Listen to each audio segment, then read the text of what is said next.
మా owner phone చేసి ఆంధ్రాలో ఎండలో తట్టుకోలేకపోతున్నాం, మడికేరి ఊటీ ఉన్నారు, ఏమన్నా డ్యూటీలు ఉంటే ఎత్తుకున్నా బెంగళూరు అయితే రిటర్న్ వచ్చేస్తున్నాను నేను. ఈ పిట్టకి మనకి ఎటువంటి సంబంధం లేదు, మన ఇంటి దగ్గర దండం మీద వాలిందని తీసాను అంతే. ఇంటి దగ్గర బాయ్ బాయ్ చెప్పేసి కాకినాడలో ఉన్న జిఆర్టీ హోటల్ కి అయితే వచ్చాను. ఇదే హోటల్లో మా మేడం గారిని దింపని చెప్పాను కదా, మా మేడం గారు కారు హోటల్ దగ్గర వదిలేసి బెంగళూరు ట్రైన్ లో వెళ్ళిపోయారు. మన గోదావరి జిల్లాలో దొరికే స్పెషల్ ఐటమ్స్ అన్ని పార్సల్ చేసి కార్ లో పెట్టాను, బండి సేఫ్ గా బెంగళూరు తీసుకొచ్చామన్నారు.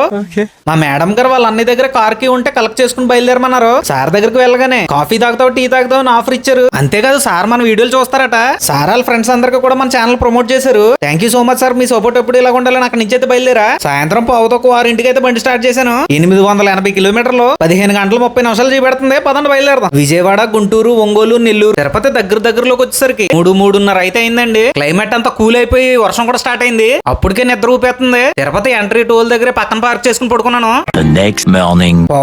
ఇంటికి అయితే లేచాను. పక్కనే బెల్లం టీ మరగబెడుతుంటే ఒక టీ కొట్టి బెంగళూరు ఇంకా 270 కిలోమీటర్లు ఉంది. దూరం నుంచి తిరుపతి కొండకు దండం పెట్టుకుని బయలుదేరిపోయానండి. తిరుపతి నుంచి బెంగళూరు వెళ్లే దారిలో ఈ కొండ వ్యూ పాయింట్లు చూస్తే వావ్ అనాల్సిందే. చాలా అంటే చాలా అద్భుతంగా ఉంటాయండి. ఆంధ్ర బోర్డర్ క్రాస్ చేసి కర్ణాటక బోర్డర్ లోకి వచ్చేసరికి 8:30 అయింది. మామూలుగా అయితే ఈ టైం లోపు బెంగళూరు రీచ్ అయిపోవాలి. 2-3 అవర్స్ రెస్ట్ ఎత్తుకోవడం లేట్ అయ్యాం. బోర్డర్ నుంచి 2 గంటలు తొక్కితే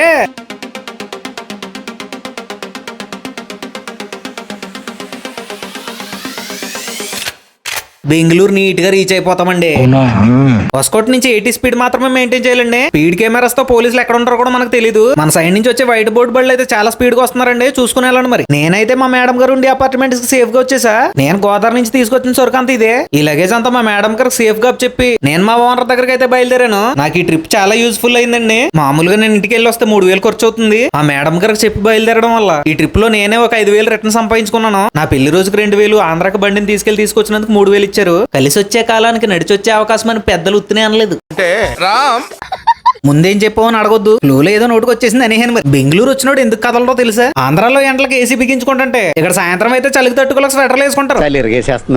చెప్పడం మర్చిపోయి మా ఓనర్ రాగానే బండి తాళాలు చేతికిచ్చి 2 days లో 3 days ఊటీ ఉంది, రెడీగా ఉండు అని చల్లన వార్తను చెవులో చెప్పాడు. నెక్స్ట్ 3 days ఊటీ వీడియోలు దుమ్ములేసిపోతాయి. ఛానల్ సబ్స్క్రైబ్ చేసుకోండి, ఇన్స్టాగ్రామ్ లో ఫాలో చేసుకోండి, ఫేస్బుక్ లో ఇప్పుడులాగే తిట్టుకోండి.